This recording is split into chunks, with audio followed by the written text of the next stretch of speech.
আসসালামু আলাইকুম। Photoshop practical ক্লাসের প্রথম ভিডিওতে তোমাদের প্রত্যেককেই স্বাগতম। আজকের এই প্রথম ভিডিওতে আমি আলোচনা করব সিলেকশন টুল এবং মুভ টুলের যাবতীয় সবকিছু। আমার সঙ্গেই থাকো।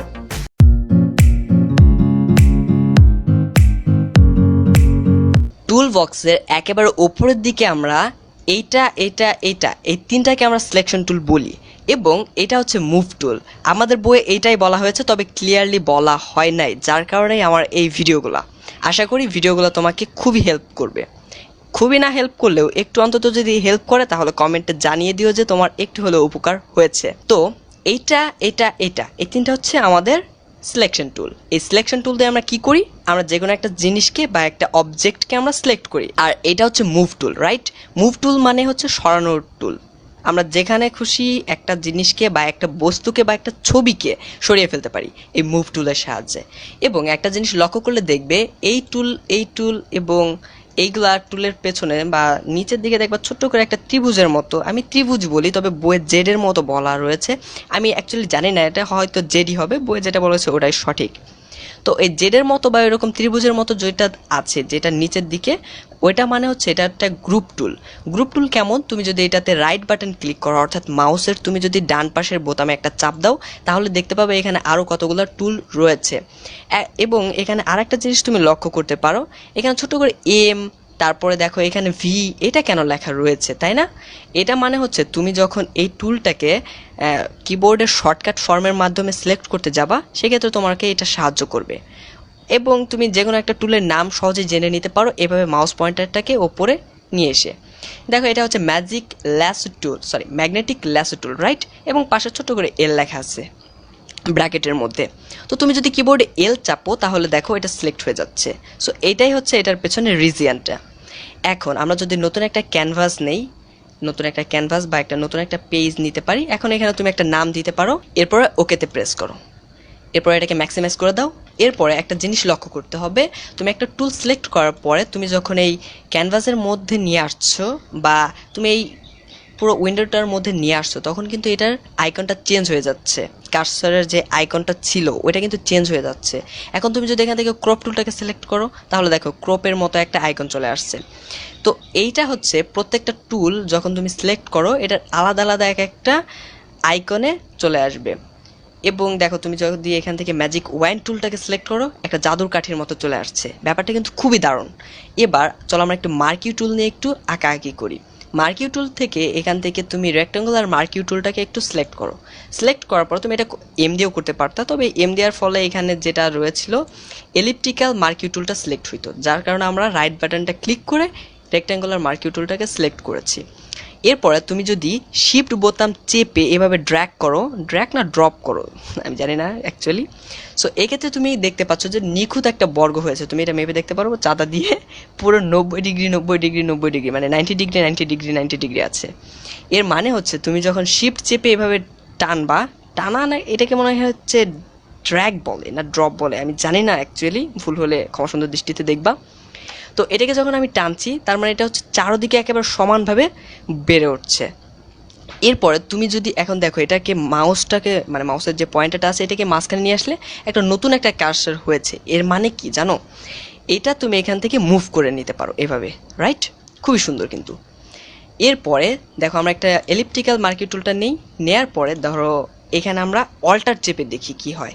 অল্টার চাপা মানে হচ্ছে তুমি এই যে ধরো মাঝখানে যেটা রয়েছে এইখান থেকে আমার পুরো বৃত্তটা গ্রো করবে। এইভাবে ধরে একটু টেনে দেখো, শিফট চেপে নিও, না হলে আমার মতো আলু বেগুন সব কিছু হয়ে যাবে, রাইট? আচ্ছা, সরি, আবার আমরা অল্টার এবং শিফট একসাথে চেপে এভাবে টানবো, মানে ওইখান থেকে সেন্টার হয়ে পুরোটা একেবারে রাউন্ড নিখুঁতভাবে হবে। তো এটা হচ্ছে আমাদের মার্কিউ টুলের একটা সহজ জিনিস। এবার হচ্ছে সিলেকশনটাকে আমরা কিভাবে সরিয়ে ফেলতে পারি, এটা খুবই ইন্টারেস্টিং। দেখো আমি একটু আগে যেটা বললাম যে তুমি যদি এটাকে মাউস পয়েন্টারটাকে তুমি যদি এই গোল্লাটার ভিতরে বা ওই ত্রিভুজ বা চতুর্ভুজের মধ্যে তুমি যদি নিয়ে আসো, নতুন একটা আইকন দেখা যাচ্ছে এইটা, রাইট?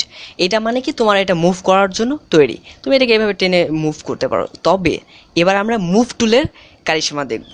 এবার মুভ টুলটাকে একটু সিলেক্ট করো তো। সিলেক্ট করার পর এবার কি দেখতে পাচ্ছ, পুরো চতুষ্কোণ একটা বা চতুর্ভুজের মতো একটা চারপাশ দিয়ে একটা ডট ডট ডট ডট ফোটার মতো হয়ে গেছে। এর মানে কি, তুমি এটাকে এখন সরিয়ে ফেলতে পারো, তবে একটা অন্যরকম পদ্ধতিতে। দেখবা কিরকম, এই দেখো সবটাই মজার।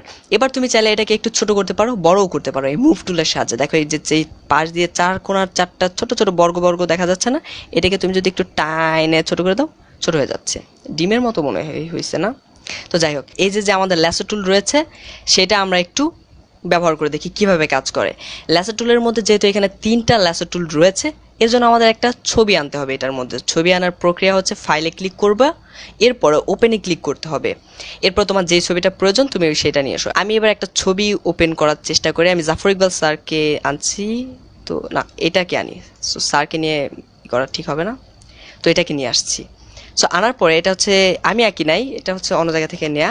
সো এই সুন্দর এই কিউট গার্লটাকে এবার আমরা একটু সিলেক্ট করব। কিভাবে দেখো, তুমি যদি এখান থেকে ল্যাসো টুলটাকে নাও, এটা কিন্তু সিলেকশন টুল। তো এখান থেকে ধরো তুমি এই ম্যাগনেটিক ল্যাসো টুলটাকে সিলেক্ট করলা। এটা কীরকম আমি বলছিলাম না যে দেখাবো যে খুবই ইন্টারেস্টিং। তুমি দেখো এইখান থেকে তুমি যদি একটু টুস করে একটা ক্লিক করে এবার যদি শুধু যাও, দেখো এটা কিন্তু শুধুমাত্র ওই রং অনুযায়ী না, এটাকে কী অনুযায়ী যেন সিলেক্ট করা বলে, তুমি পাশ দিয়ে একটু নিয়ে যাও, অটোমেটিক্যালি এটা সিলেক্ট হবে। তোমার কিন্তু মাউস পয়েন্টারে ক্লিক করতে হচ্ছে না, কিচ্ছু করতে হচ্ছে না, রাইট? সো এটাই হচ্ছে সিলেক্ট টুল। এবার চলো আমরা পুরোটাকে এইভাবে হিজিবিজি করে একটু সিলেক্ট করে ফেলি। এবার টুপ করে এখানে এনে ছেড়ে দিলাম, এটা কিন্তু সিলেক্ট হয়ে গেছে। পাশ দিয়ে দেখো না পিঁপড়ার মতো যাচ্ছে, তার মানে এটা সিলেক্ট হয়ে গেছে। এবার তুমি যদি মুভ টুলটাকে একটু সিলেক্ট করো, এটা কিন্তু তুমি ভিডিও করতে পারতা, কোনো সমস্যা ছিল না। এবার তুমি এটাকে কেটে সরিয়ে নিয়ে যেতে পারতা বা পারবে। সো এটাই হচ্ছে আমাদের সিলেকশন টুল। এভাবে আমরা সরিয়ে ফেলতে পারি এক জায়গা থেকে আরেক জায়গায়। বিভিন্ন ধরনের ছবি দেখবা গ্রিন স্ক্রিনে করে, বা গ্রিন স্ক্রিনে এটা ভিডিওর ক্ষেত্রে বেশি করে।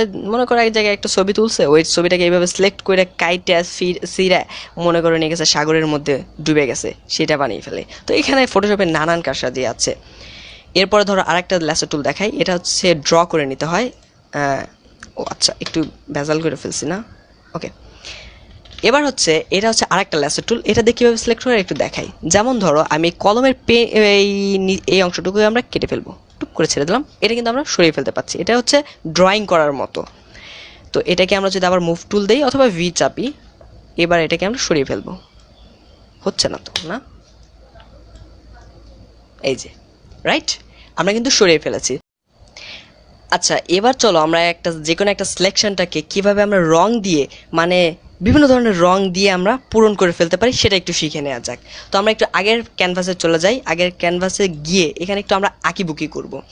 এই যে যে একটা গোল্লায় আমরা এখানে এঁকেছিলাম, এই গোল্লাটাকে এবার আমরা টুকটুকে লাল রং দিয়ে পূরণ করব। কিভাবে তুমি দেখো, এবার আমরা এই টুলটায় যাওয়ার পরে এবার রাইট বাটনটা ক্লিক করো। রাইট বাটন ক্লিক করার পরে একটা জিনিস এখানে আমি দেখাই দেই। তোমার যদি ধরো যে এটা সিলেক্ট অবস্থায় আছে, এখন তুমি এটাকে কিভাবে এটাকে সরাবা বা এই পিঁপড়ার মতো দৌড়াদৌড়িটাকে কিভাবে বন্ধ করবা, এটা বন্ধ করার উপায় হচ্ছে তুমি যে মাউস পয়েন্টারটাকে যে কোনো এক জায়গায় ক্লিক করবা, টুপ করে চলে যাবে। আচ্ছা, আবার একটু আঁকি। এবার আমরা সরাবো না, এখানে একটা নতুন করে একটা রং দিয়ে পূরণ করব। এর জন্য আমি ভেতরে নিয়ে মাউস পয়েন্টারটা রাইট বাটন ক্লিক করলাম। এরপরে এখানে ফিল অপশনে ক্লিক করতে হবে। ফিল অপশনে ক্লিক করার পরে এখানে দেখো কন্টেন্টসে তুমি কোন ধরনের ফিল দিবা, এটা এখান থেকে সিলেক্ট করো। এখান থেকে তুমি ফরগ্রাউন্ড কালার দিতে পারো, ব্যাকগ্রাউন্ড কালার দিতে পারো। আচ্ছা, ব্যাকগ্রাউন্ড কালার এবং ফরগ্রাউন্ড কালারের সাথে একটু পরিচয় করে দিয়ে আসি আগে। সো ফরগ্রাউন্ড মানে হচ্ছে কি সামনের যে কালারটা থাকবে, মানে উপরের দিকে যে কালারটা থাকবে এই কালারটা। আর ব্যাকগ্রাউন্ড মানে হচ্ছে পেছনের দিকে যে কালারটা থাকবে ওইটা হচ্ছে ব্যাকগ্রাউন্ড কালার। এবং এই দুইটা প্যালেট থেকে তুমি কালারটাকে সিলেক্ট করতে পারবা বা কালারটাকে কীভাবে চেঞ্জ করতে পারবা। এখানে যদি ক্লিক করো, ক্লিক করার পরে এখান থেকে তুমি টেনে বাড়িয়ে কমিয়ে যতটুকু প্রয়োজন তুমি নিতে পারবা। That's it. ওকেতে প্রেস করো, ডান। আমরা এখানে যেহেতু লাল রং দিব, এটা হচ্ছে ফরগ্রাউন্ড কালার থেকে আমরা নিব। সো এখান থেকে টুকটুকে একটা লাল রং সিলেক্ট করি। এটা লাল কিনা আমি জানি না, এটা মনে হচ্ছে গোলাপি হয়ে গেছে।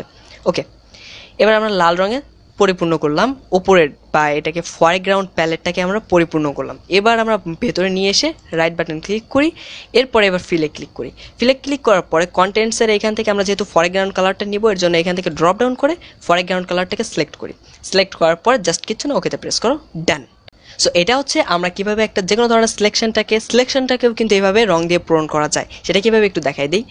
এখান থেকে ধরো ল্যাসো টুলটা নিলা, এরপরে এরকম করে আঁকিবুকি করার পরে টুপ করে ছেড়ে দেওয়ার পরে এরকম একটা সুন্দর নদী হয়েছে।